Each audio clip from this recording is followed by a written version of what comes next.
I'd like to talk to you about one of the more powerful times of revelation in my life. Something was revealed to me inside that just dramatically changed the level of contentment that I reside in, the level of knowing my own beauty, the level of having as a companion a heartache that's asking me, am I doing enough? Have I done enough? Which really was a voice in my head most of my life.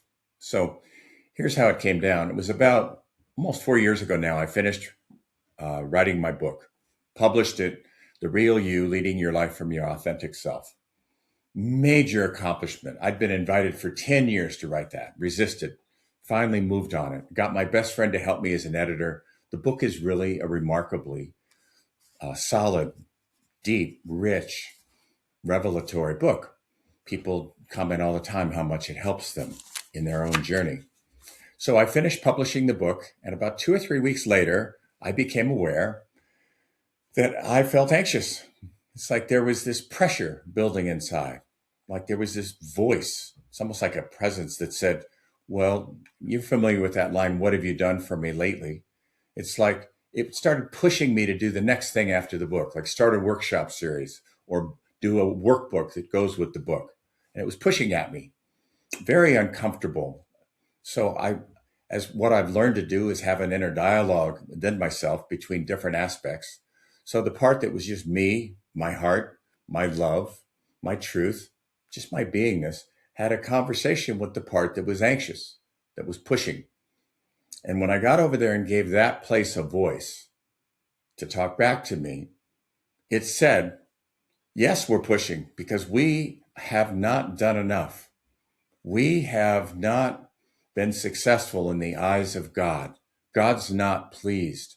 We need to do more. And it was very sincere. That's exactly how it saw it. And I went, wow.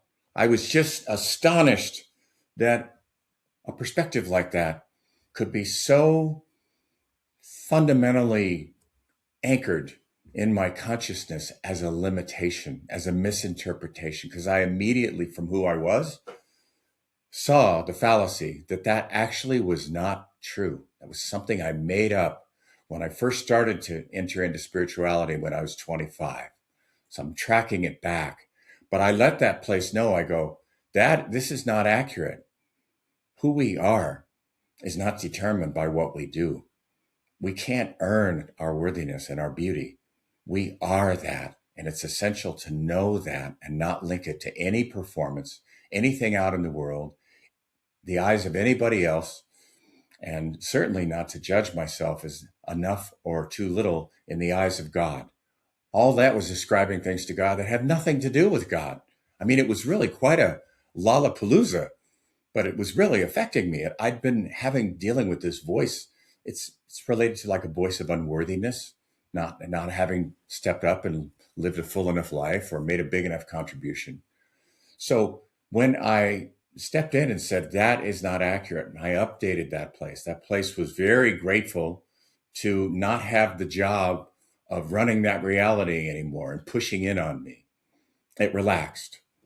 What's interesting is that I spent the next 6 months following that revelation, and I was prompted inwardly by that same place to push and go on. And I did not. I said, I will not move forward based on push. I will only move forward out of inspiration. And so I just held the line.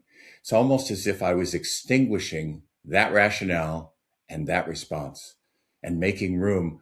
And during that 6 months, even though I wasn't producing a lot, were the most content filled I've ever had, because I finally was no longer haunted by that presence and that definition of my worthwhileness, and my relationship with God had shortcomings.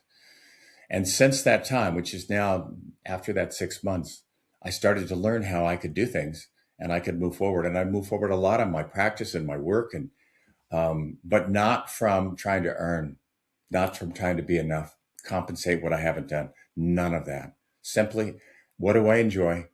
What am I inspired to do? What are people responding to?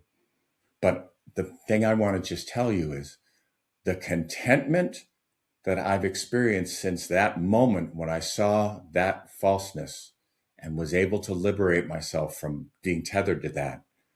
There's been a level of contentment I just can't even put words on. It even goes beyond the beauty of my relationship with joy. Living here in Mount Shasta, it's as if the backdrop of my whole, where my soul rests inside, is I'm honorable to myself, because the way I was relating to myself based on that other interpretation was dishonorably. Now it's honorably. And there's no need to earn, and I'm enough. And there's something that's so sweet about that. I can't put it into words. I can't. It reminds me visually of a beautiful lake that's just calm as can be, as far as you can see, and it reflects the mountain sky. No ripple in sight. Sweet, sweet. Thanks for listening to my rich life experience and how I worked with it to find liberation. Appreciate it. Bye.